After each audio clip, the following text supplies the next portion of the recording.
What's up guys, it's WebSoak here with another Minecraft MTA episode. Today we begin our short journey down the Lenox Avenue line, starting with the 145th Street station on the 3 line. 145th Street opened on November 23, 1904, not long after the original IRT main line began service.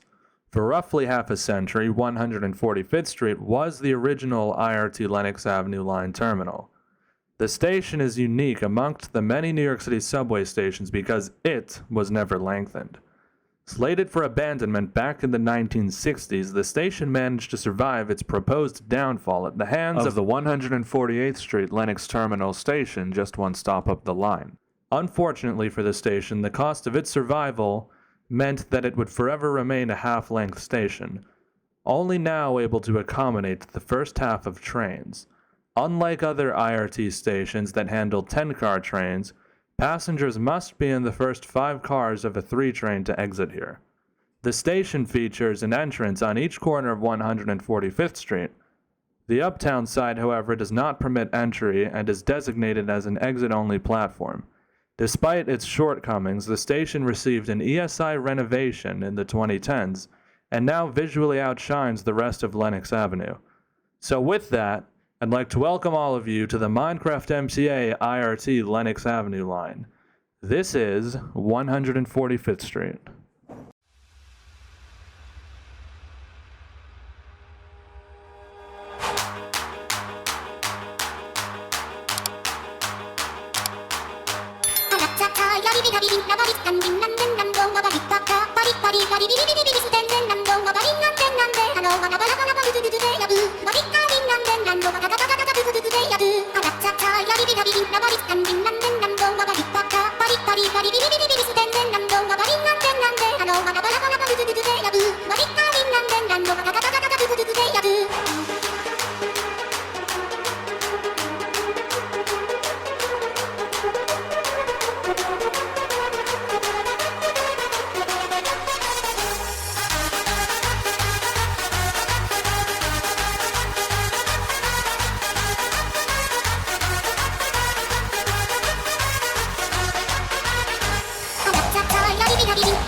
Hey, what happened?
Alright guys, WebSoak here, and we are now in-game at the intersection of Lenox Avenue and West 145th Street.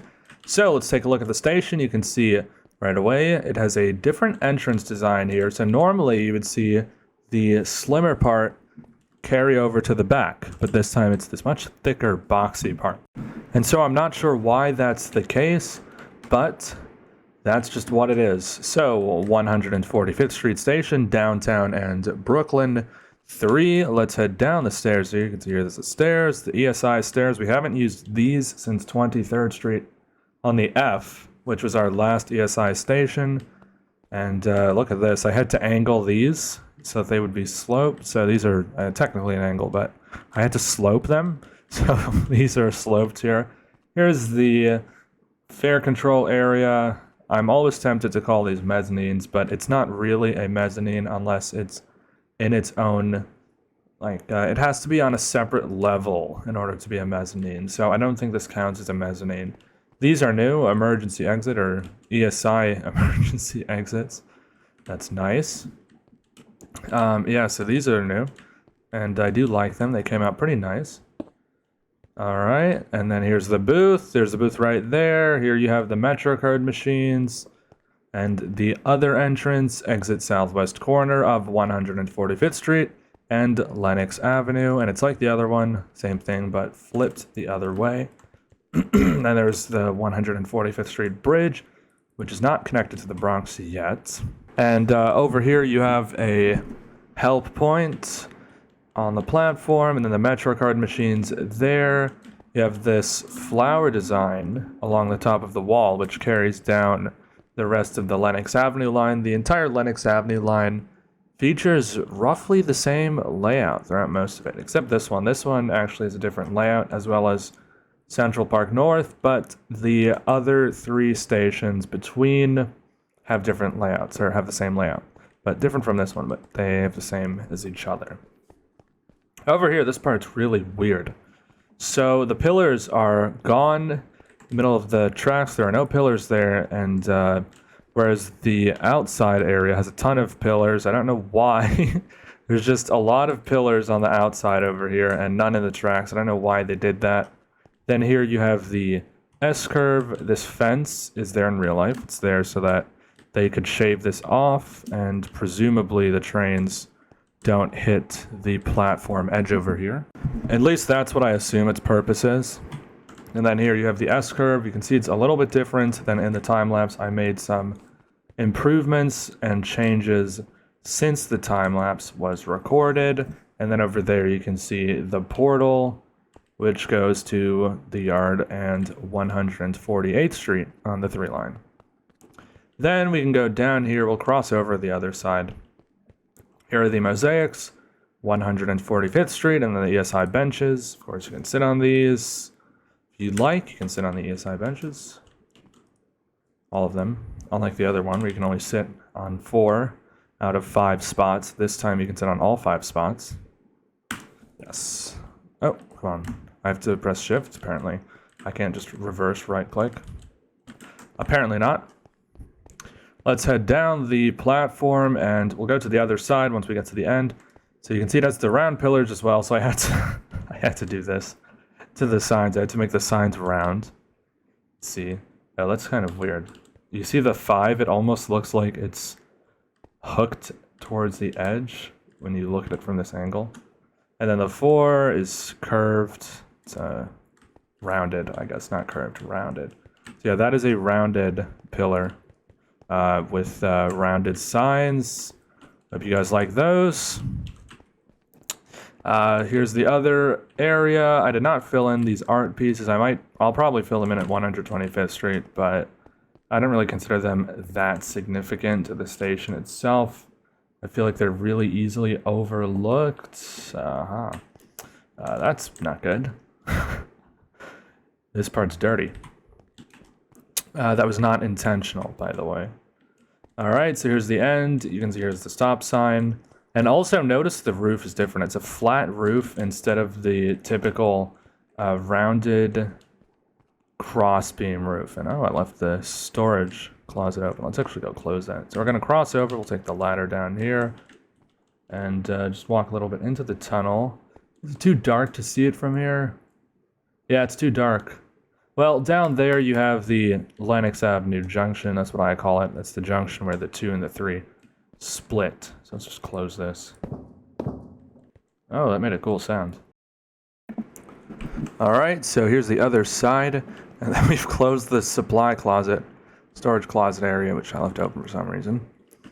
Alright, so you can see it's pretty similar to the other side, except the main difference here is going to be with the exits and lack of entrances. Yes, as I explained before, this side is exit only. So I'm just going to walk over here so that you can just see all the little wall shifts that occur here. See, it's a bit different than the other side. It has these wall shifts there, whereas the other side just has the one for the staircase there, and then there's no fence on this side. And of course, the ladder just to climb down onto the tracks for workers, and then the same portal over there. Yes, so the difference on this side, the biggest difference, the most noticeable one, is the mezzanine. See, there is no, I'm just going to call it a mezzanine, guys. It sounds more correct to call it a mezzanine. So there's a lack of a mezzanine here. There's nothing there. And it's just 2 exit-only passageways, which I'll go through here. You do use the emergency exit to get out. Of course, doesn't sound an alarm. That's just how it's set up. No entry, enter across Lenox Avenue. This passageway, both passageways were built completely by Pierre. Completely by Cascader. I don't know why he has 2 names. Just pick one. Pick one name! Pick one name. It would be much easier for me. He did also build these angled staircases as well. And here we are. Out the other entrance. No entry. Enter across Lenox Avenue. 145th Street. West 145th Street. And then another one. No entry. Enter across Lenox Avenue. Let's go here. See, other entrance, other exit. But you can actually just let yourself in. If you just reach over, you can actually just open the door and let yourself back in, and then cross under, jump over. Well, you'd probably have to actually climb up here. So you'd climb up, and then you're up. Same doors. Let's go out through this one. I don't think I walked through this one. All right. Exit southwest corner of 145th Street and Lenox Avenue. All right. And that does it for this tour of 145th Street.